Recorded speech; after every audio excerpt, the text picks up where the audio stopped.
Hello, moi c'est Seb et je vous parle de drama, d'animé, de musique et de séries sur ce compte. Aujourd'hui, on va parler du K-drama Come and Hug Me.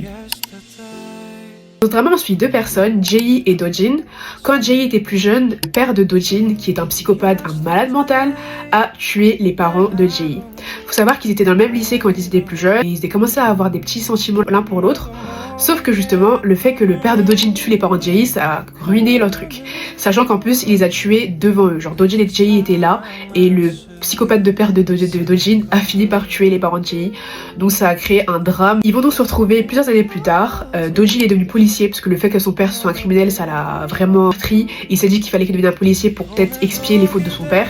Et d'un côté, Jae, elle est devenue actrice comme elle était sa mère.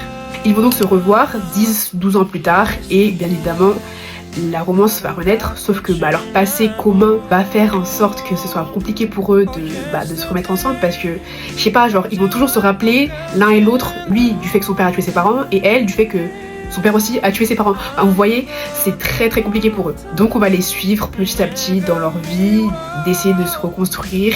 Et il y a des mystères aussi, des petits trucs de crime, des petits trucs du passé et du présent qui se rallient, etc. Et vu que Dojin est policier, les affaires policières, et vu qu'elle est l'actrice, on verra des fois quand elle fera ses scènes, etc. Bien évidemment, je vous le conseille, il est vraiment trop bien ce drama. Il y a 16 épisodes et il est disponible sur Voir Drama. C'est avec Jin Ki-joo, je sais pas si vous la connaissez, mais elle a joué dans Undercover High School qui est sorti il y a pas très longtemps. Et le mec, il a joué dans My Roommate is a Kumiho par exemple.